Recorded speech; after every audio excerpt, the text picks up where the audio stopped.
One of those keys, whether we said it or not, is Jameson Williams. He brings an explosive element to the field for the Detroit Lions, something they sorely missed for the beginning of the season. But we saw in the last game, Jared Goff underthrew him by quite a long margin. He had to wait in the end zone for the ball to get to him, ended up getting broken up after he burned his man by a couple steps. Easy, does this concern you? And if so, how long until Jared Goff and J-Mo get in sync? And I'm not talking Timberlake. Shoot, that's my question for you. The listeners, I mean, some people say that's an issue, right? But well, that's not how we do the show. I mean, we open up the phone lines, I'm calling in, but I already know what the Golf Gobbler's going to say. They're going to say they just need to get their timing together. They need to get that in sync, that no Justin Timberlake. But I truly feel like it's a Goff's arm issue, and like people could tell me it's not all they want until they're blue in the face. But like every single throw to J-Mo has been underthrown, and I'm talking about even the touchdown one that he had 2 weeks ago. It's just the reality of the situation. And like, do not tell me that Jared Goff has a good deep ball, because if he did, he'd be in the conversation with Matthew Stafford. He'd be in the conversation with Patrick Mahomes. He'd be in the conversation with Justin Herbert. Those are guys with good deep balls. You know what I'm saying? Yeah, like, I mean, arm strength. Yeah. Yeah, I mean, like he would be in that combo. He's not, because of that.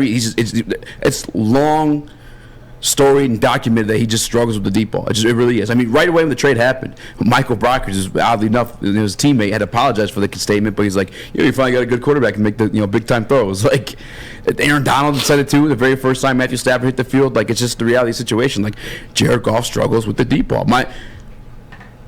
I'm not as concerned with it though. I mean, I guess I am, yes, because there's obviously a touchdown that was left off the board, last week against the Jets, and that's a damn good defense that you want to take every single point against. But I guess I have somewhat faith in Ben Johnson and finding like some type of plays to utilize like his speed and shorter routes. You know what I'm saying, where Goff can actually get the ball to him, and then J-Mo can then make a play from then. That's what I'm hoping for, at least. Yeah, I'm not too worried about it. Obviously, it'll take them a couple games to get in sync. No Timberlake, but you see how Tua uses Waddle and Hill, and Tua doesn't have the best arm in the NFL.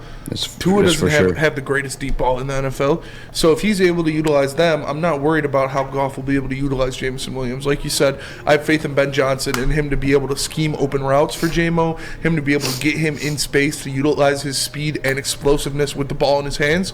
So yeah, the deep ball, deep shots, it might take a little bit for them to get there. It might take a little bit for him to understand Jameson Williams' speed, but I do think they'll be able to utilize him, such as how the Dolphins utilize Tyreek Hill and Jalen Waddle with a guy like Tua Tagovailoa, who doesn't have the greatest arm, who doesn't have that big Rocket Mahomes, Herbert, Allen arm.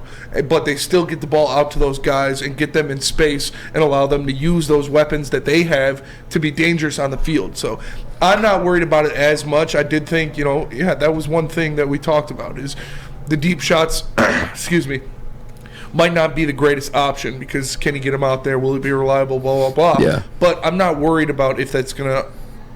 Well, they're going to connect on some of them, right? I mean, you saw it like 2 weeks ago against the Vikings. Like, it's going to happen. But even like to the Tua situation, like, and I could be completely wrong. Like, everybody...